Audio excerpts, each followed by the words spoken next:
শেখ হাসিনাও বিদায় মুহূর্তে বিদায় ভাষণ দিতে পারে না, চোরের মতো পালিয়ে যেত। সুতরাং শেখ হাসিনার নাতিপুতিরা যারা এলাকায় আছো, এখনো দেখি ফেসবুকের মধ্যে আস্ফালন দেখাও, পিঠের চামড়া থাকবে না তোমাদের। মুসলমানদের সুদিন এসেছে, আলেমদের সুদিন এসেছে, উলামায়ে কেরাম ঐক্যবদ্ধ হয়েছে, গোটা জাতি ঐক্যবদ্ধ হয়েছে। কোন নাস্তিক আর বেঈমান যদি সমাজের মধ্যে আস্ফালন দেখাতে চায়, দাঁত ভঙ্গ জবাব দেওয়ার জন্য প্রস্তুত আছে কিন্তু। আর আপনাদের সকলের জন্য সুসংবাদ দিচ্ছি, ইনশাআল্লাহ আগামী অক্টোবর মাসের প্রথম থেকে আমি আবার বুটবাজার কেন্দ্রীয় জামে মসজিদে জুমার খুতবা দেওয়া শুরু করবো ইনশাআল্লাহ। জালেমরা তো আমাদেরকে এখান থেকে পুলিশি ব্যারিকেড দিয়ে আমার জুমা বন্ধ করে দিয়েছেন, আপনাদের মনে আছে?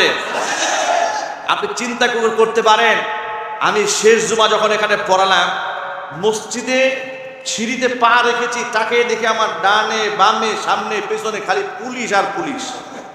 মনে হচ্ছে মসজিদে আকসায় গেছি আমি নামাজ পড়াইতে, গেছি মসজিদে বুটবাজার কেন্দ্রীয় মসজিদে, মনে হয় মসজিদে আকসা, এত পুলিশ দিয়ে ঘেরাও করে রেখেছে।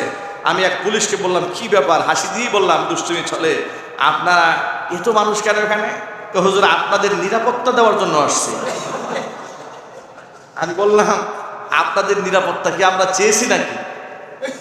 আপনারা আমাদের কি নিরাপত্তা দেবেন? আমরা কি নিরাপত্তা চেয়েছি? বলে না না না, আমরা আপনাদেরকে নিরাপত্তা দেওয়ার জন্য আসছি, কোনো উচ্ছৃঙ্খলা বিশৃঙ্খলা যেন না হয়।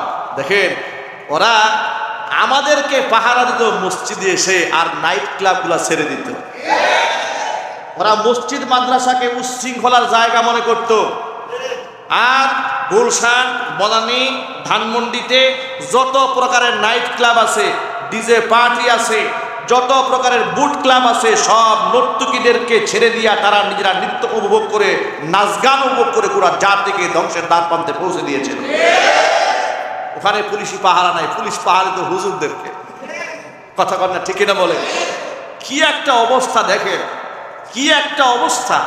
আলেমরা আমাদেরকে এভাবে কষ্ট দিয়েছে।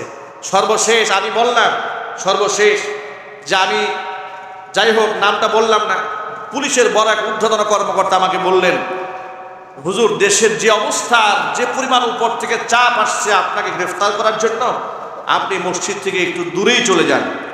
আমি বললাম যে একটা জুমা অন্তত পড়িয়ে আমি আমার মুসল্লিদের কাছ থেকে বিদায় নিয়ে যাই। এতগুলো বছর, এতগুলো মাস সুখে দুঃখে হাতে হাত রেখে কাঁধে কাঁধ মিলিয়ে আন্দোলন করেছি, রাজপথে মিছিল করেছি, সংগ্রাম করেছি, জেল খেটেছি, জরিমানা দিয়েছি, বাড়িঘর ছেড়েছি, কত কিছু করেছি। এরাই তো আমার সুখে দুঃখে ছিল, অন্তত পক্ষে একটা বিদায় খুতবা দিয়ে যায়। প্রশাসন বলল, হুজুর আপনাকে পারমিশন দেওয়া হবে না, কারণ আপনি বিদায়ী খুতবা দিতে গেলেই বুটবাজার কেন্দ্রীয় মসজিদে একটা বিরাট সংঘর্ষ বেঁধে যাবে। তারা তো আপনাকে ছাড়বে না, তারা জবাবদিহিতা করবে, হুজুর আপনি যাবেন কেন, লাগবে বিরাট সংঘর্ষ, এটা আমরা চাই না, আপনাকে শেষ খুতবা দিতে দেওয়া হবে না। আমাকে শেষ বিদায়টা পর্যন্ত ওরা নিতে দেয় নাই। কিন্তু বিনিময়ে কি হয়েছে, আমি আগেও বলেছি, আজকেও বলছি, অসংখ্য আলেমদেরকে তার প্রতিষ্ঠান থেকে বিদায় নেওয়ার সুযোগ শেখ হাসিনা এবং তার দূষণরা দেয় নাই। সুতরাং ওরা সর্বশেষ আমাকে এখানে জুমা পড়াতে দিল না। আল্লাহ মাহমুদুল হক হাফিজাহুল্লাহ এরেস্ট হওয়ার পর থেকে লম্বা সময় বুটবাজার কেন্দ্রীয় জামে মসজিদে জুমার খুতবা আমি দিতে পারিনি।